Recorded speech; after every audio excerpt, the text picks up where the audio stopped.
Hey, what's up, everyone? Dragon back again, here to tell you that you should be watching Thale.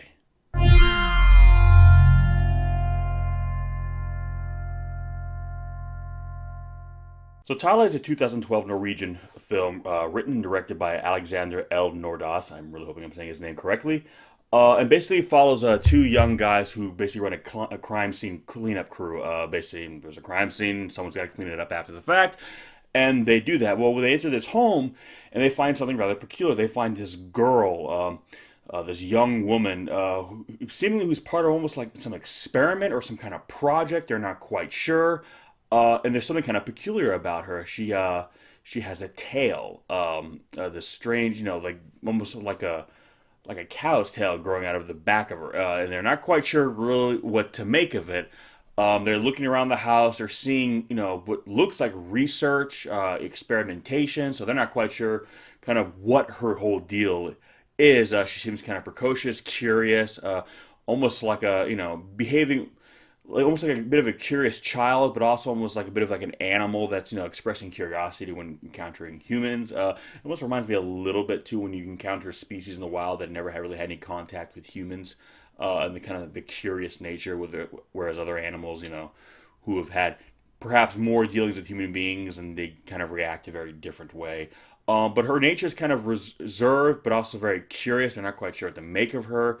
Um, and shortly thereafter, there are people who come looking for seemingly her. And once this happens, apparently other members of her kind start showing up too. Now, these creatures are known from Norse mythology as the Huldra. They're a bit like satyrs. I don't know if you guys are familiar with satyrs. They're basically kind of satyrs are kind of the people who have like anthropomorphic human upper bodies, and kind of the lower half is like goat-like legs. These creatures don't appear to really be like goat-like, but they're very small. They're bipedal, but they have kind of digigrade, kind of goat-like legs and tails. So they have the silhouette of a humanoid creature, but their overall appearance, unlike her, is much more creature-like, I guess, for lack of a better word or way of describing it. Whereas her, she pretty much looks all human, and this begs the question: why? Why is this one so human in appearance, whereas the others are clearly more of what they are? Like you wouldn't see one of them and confuse any of them for human being. Whereas her, you would look at her as a human, with perhaps a very peculiar trait. And basically, from the story kind of progresses. She's learning a bit more about herself. I mean, granted, this is a very small film. It was shot on a $10,000 budget, and with that, the film is very beautiful. It's shot very well, and it utilizes the limited space that it has, and the limited budget that it has, to tell a very kind of creative and dynamic story. And this character is so unique and interesting that you're instantly drawn to her. But the whole idea of her looking more human is kind of implied that because she was kind of kept separate, because she was essentially kind of raised by this scientist who kind of had more direct dealings with her, that it is implied that her outward appearance took on more of that of a human because she had more direct dealings with humans and perhaps more positive dealings with humans compared to some of the others. So implying that their kind, whatever they are, whatever these Holdra are, essentially kind of more adhere to either who they're around. So if they come in contact with human beings and spend more time with humans, they take on the kind of outward personification of a human being. Whereas if they're kind of apart or separate, they kind of just remain or revert back to their natural state, for lack of a better way of calling it. And this kind of outward representation is kind of, I feel, a bit of a metaphor for what kind of the underlying theme of this whole story, and that is, nature versus nurture. How much of who we are is determined by just how we are, how we're born, versus our environment, our social interactions, the society, the culture in which we grow up. And like if you, how you are now, grew up someplace else, with parents who believed in something very different, with groups of friends who believed in something very different, would you be the same? Would you think the same way you do? Would you believe the same things you do? Would you dress the same? If you listen to certain kind of music versus another, would that determine your outward appearance? I mean, for those of you guys who've been following this channel for some time, or not even that long, because you'll probably realize I'm a metalhead. The fact that I end every video throwing up the horns. big surprise, I like heavy metal in all its wonderful incarnations. So naturally, my appearance kind of reflects that. I mean, right now I have my hair tied back because it's summer and it's hot, but I have long hair, I have a beard, a lot of times I'm wearing heavy metal t-shirts. Well, why is that? Well, I grew up around people who listened to heavy metal, and I started listening to heavy metal myself, and I looked at people in heavy metal bands, and they not all of them look. You go to a lot of shows and you see guys with short hair and clean shaven, and some of them are even on stage. But it's not uncommon to see guys in heavy metal bands with long hair, beard. So I like the music, I listen to the music, and naturally my outward, demeanor, my way of, style, my fashion, my look started to reflect that a little bit. If I had grown up listening to a very different kind of music, if I had listened to, country music or R&B music, would I look different? Would my outward appearance still be this, ruggedly handsome, Viking of a man? Or would I be completely different looking? How much of the way I look now, and even the way I behave, is determined by the culture, my social interactions, versus how I just am naturally? And that's kind of what this film does. It takes kind of a concept and makes it very literal. In this case, it's because of kind of how she was raised and her culture was different, she started to physically change to kind of represent that. Whereas unless, I don't know, some of you are, starting to metamorphosize depending on who you hang out with, most of us, it's more our behavior, our sense of our fashion, or, the way we want to be perceived, the way we make ourselves look before we walk out of the door in the morning is, by and large, really determined by our society, our culture, our peers. You hang out with a group of friends, you guys all tend to look similar because more than likely you probably have similar interests. Therefore, those interests kind of reflect back on the way you present yourself. And it's really that question: how much of who we are, that we feel that this is me, this is who I am, is really determined by genetics versus just your society. I mean, there are some cultures, some societies where people cannot look a certain way. They are forbidden to have their hair a certain way, their beards a certain way. And it begs the question, is like, well, would these people have this kind of hairstyle or this kind of, facial hairstyle if they lived in a culture that forbade it? How much of what we do and what way we act and look and behave is really determined by the kind of social freedoms we are awarded versus, nature. Like, some people are more prone to aggression, some people are more timid. These are all things that tend to be just personality traits. It's in you. It's kind of your genetics, how you're hardwired. But how you dress, how you speak, all that is kind of determined by, the way you live, the people and the things around you. And this film makes you really kind of question that. It makes you kind of look at yourself and ask, like, wow, how much of me is really me?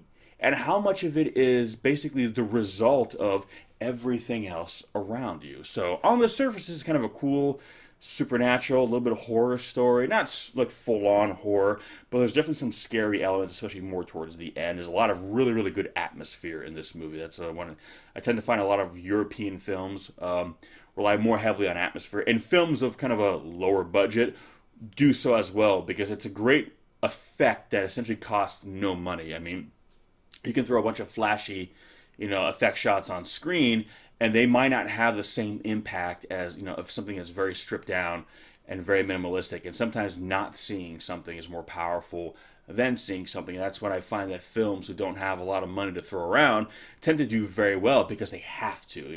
Their backs against the wall. They're forced to kind of make do with the little they have, and that's when they really tend to shine, especially with filmmakers. They really show you, like, how talented they are, because again, they can take simply nothing and make it into something. Where if you have every tool available to $200 million budget, well, there's nothing. You could have someone with like almost zero imagination, and if they can think of anything, they can put it on screen. So these kind of smaller films, I find, are kind of a good way if you're looking for just someone with like a lot of talent, just really talented filmmakers who take the art of storytelling very serious and put that front and center before anything else.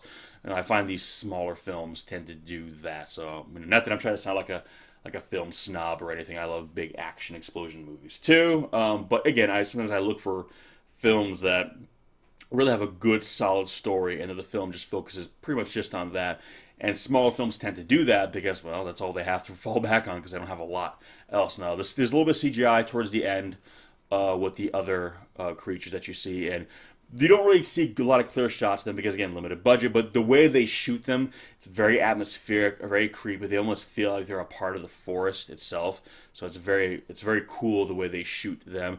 And there's something kind of touching at the end of this film, too. I won't spoil it, I won't give it away, because, again, it's something that deals with one of these characters, and it's kind of an issue that this character is going through throughout the course of the film that is kind of dealt with at the end of the film in a very special way. And this film kind of leaves you off on a very kind of positive note. So it's kind of a surprise too, so I'm not going to spoil it, but it's a very sweet ending and a very kind of satisfying ending. There is talks of doing a sequel to this film. Beyond that, I haven't heard much of anything else.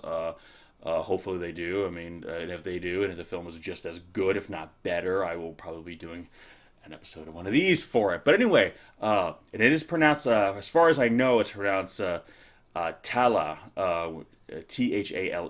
I think the English pronunciation would just be Thale, but that's how it's kind of pronounced. But yeah, it's an interesting film. It's a very well shot film, very beautiful, and it has this very interesting kind of bit of social commentary kind of running underneath it. Again, it doesn't beat you over the head with this. I don't think you're going to be getting like a lecture on why do I like to wear black all the time? Well, here's why. No, it's nothing like that. It's very much a story about what makes us who we are and how much of it is determined by, those around us versus, that which we are kind of predestined, if you will, to be.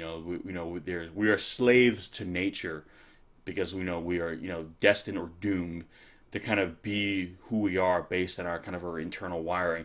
But in terms of everything else, we can, in theory, hopefully choose maybe everything else. And a lot of times we choose the kind of social interactions and cultures that we do because we are drawn to it, and therefore we choose to kind of represent that. Not always, unfortunately, there are some cultures where a lot of the time it's just forced on you, and you have no choice. But I think for a lot of us, we are drawn to the things that make us happy, and therefore we kind of want to represent that. We want to be like, hey, this is what I like, this is what I feel is important, this is what influences and inspires me, and I want that to kind of be represented in my outward appearance. So when I walk into a room, that, hey, that guy's fucking metal. So with that said, Thale, or Thale, I still struggle with pronunciation because I've heard it kind of go different ways depending on the language, but I'm pretty sure the Norwegian pronunciation would be Thale or Thale. I'm still not sure. If you guys know, please let me know.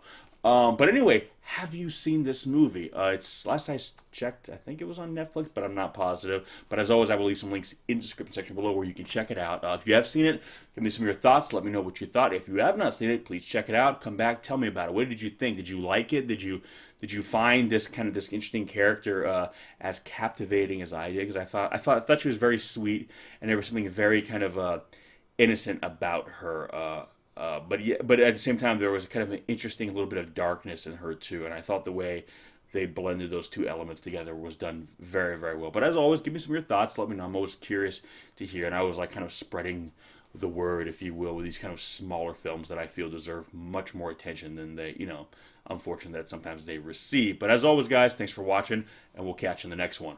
Peace. See, metal.